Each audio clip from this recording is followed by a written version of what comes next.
14 साल बाद पाकिस्तान और बांग्लादेश के दरमियान बराह रास्त फ़िज़ाई राब्ते बहाल। बांग्लादेश की कौमी एयरलाइन विमान की पहली परवाज़ ढाका से कराची पहुंच गई। एयरपोर्ट पर विमान एयरलाइन के जहाज़ को वाटर सैल्यूट दिया गया। मुसाफिरों के इस्तकबाल के लिए गवर्नर सिंध कामरान टिसोरी एयरपोर्ट पहुंचे। मीडिया से गुफ्तगू में गवर्नर सिंध ने कहा कि बांग्लादेश की कौम पाकिस्तान से और पाकिस्तानी कौम बांग्लादेशी भाइयों से मोहब्बत करती है। भारत ने दोनों भाइयों में दूरियां पैदा करने की कोशिश की। भारत ने वर्ल्ड कप T20 पर भी बांग्लादेश से ज्यादती की। गवर्नर ने बांग्लादेश के हाई कमिश्नर के साथ मिलकर केक भी काटा।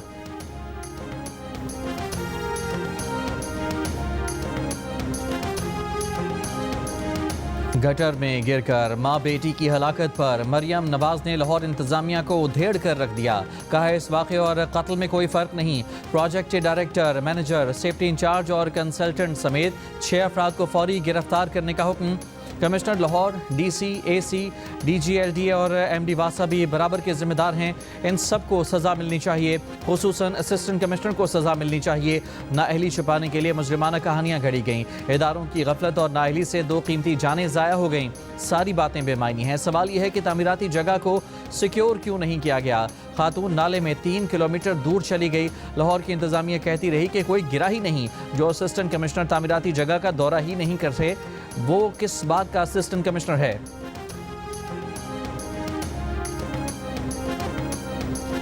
पंजाब हुकूमत की गफलत, इंतजामिया की लापरवाही। लाहौर के भाटी चौक पर 15 फुट गहरी सीवरेज लाइन में खातून और 10 माह की बेटी गिरकर जाँ बहक।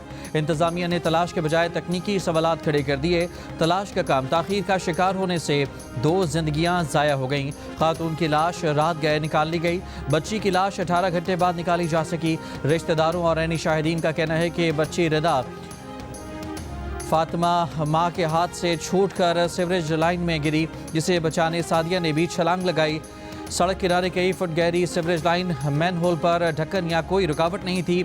माँ बेटी की लाशें पोस्टमार्टम के बाद बुरसा के हवाले। पुलिस ने बुरसा को मीडिया से बात नहीं करने दी। गफलत और नाअहली के इल्ज़ाम में director टीपा Shabir Hussain, project director जायद अब्बास और डिप्टी डायरेक्टर शबीर अहमद समेत मंसूबे पर काम करने वाली पूरी टीम मुअत्तल कर दी गई। मुकदमे में नामजद project manager Asgar Sindhu, safety incharge Daniyal और साइट इंचार्ज अहमद नवाज गिरफ्तार। फैक्ट फाइंडिंग कमेटी 24 घंटे में रिपोर्ट पेश करेगी।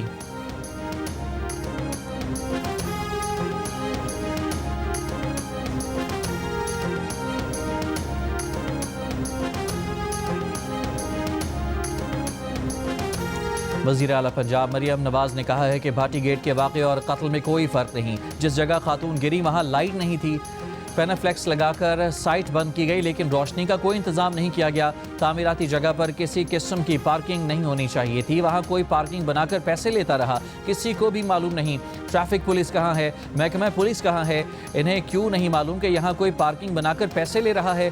खुसूसी इजलास में मरियम नवाज ने कहा कि मुतासरा खातून का शौहर शिकायत लेकर गया तो उसे ही गिरफ्तार कर लिया गया। कहा कि उसकी बीवी के साथ उसके ताल्लुकात ख़राब थे। इस बात का वाक़े से क्या ताल्लुक है।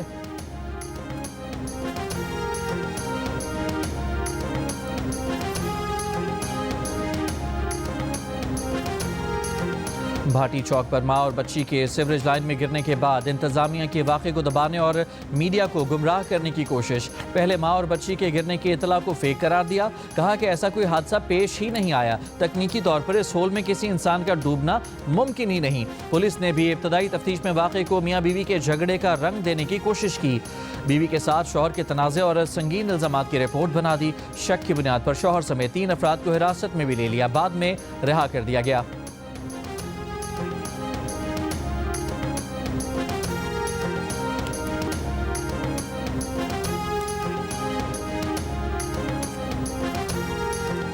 दाता दरबार के करीब सीवरेज लाइन में मां बेटी के गिरने की इब्तदाई तहकीकाती रिपोर्ट सामने आ गई। रिपोर्ट के मुताबिक मुतासरा खातून, बच्ची और शौहर 7:22 पर दाता दरबार के सामने पहुंचे। 7:30 बजे दाता दरबार से पुरानी परिंदा मार्केट की जानिब जाते नजर आए। 7:32 पर रेस्क्यू 1122 को खातून और बच्ची के गिरने की कॉल आई। 4 मिनट में रेस्क्यू एहलकार पहुंच गए। खातून के सास को वहां शोर मचाकर लोगों को बुलाते देखा गया।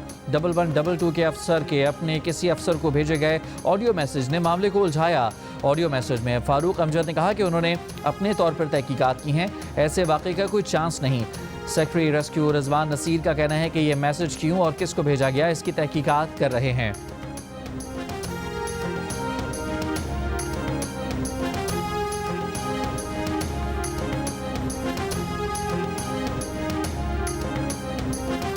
फैसलाबाद में सीवरेज के पानी से बनने वाले जोहड़ में डूबकर जाँ बहक बच्ची की तदफीन कर दी गई। पुलिस के मुताबिक इलाके में गैर कानूनी तामीरात में सीवरेज का कोई निज़ाम नहीं बनाया गया।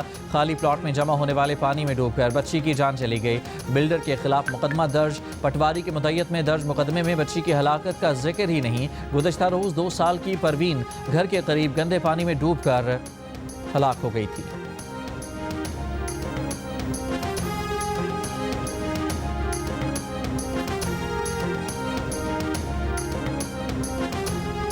कराची के गुल प्लाजा में आग ग्राउंड फ्लोर की दुकान नंबर 193 में लगी। दुकान मालिक ने 11 साल के बेटे को दुकान पर छोड़ा हुआ था। लड़के ने माचिस जलाई जो मसनूई फूलों पर गिरी और आग भड़क उठी। आतिशगीर मवाद की मौजूदगी के बायस आग तेजी से दुकान में फैली। गैर महफूज बरकी वायरिंग, एयर कंडीशनर्स और खुले पाइपों की सूरत हाल को संगीन बना दिया।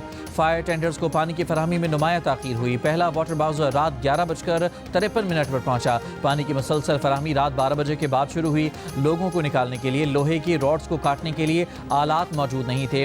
फायर फाइटर्स के पास मुनासिब आलात, हिफाजती सामान और मतलूबा तरबियत और महारत मौजूद नहीं थी। हजूम को काबू में रखने और इलाके को घेरे में लेने से मुतालिक पुलिस के इक़दामात मौसर नहीं थे। इमारत में मौजूद खारजी रास्ते बंद थे या फिर तजावुज़ात कायम हो चुकी थीं। सीढ़ियों की चौड़ाई कम की गई। दरवाज़ों की तादाद 18 से कम करके 13 कर दी गई। रिपोर्ट में सिफारिश की गई है कि तमाम हाई रिस्क इमारतों का फौरी ऑडिट करवाया जाए। खिलाफ वर्जी पर जुर्माने, जुज़वी बंदिश या सील करने की कार्रवाई की जाए। सनह गुल प्लाजा पर हुकूमत की कायम कमेटी की रिपोर्ट सामने आ गई।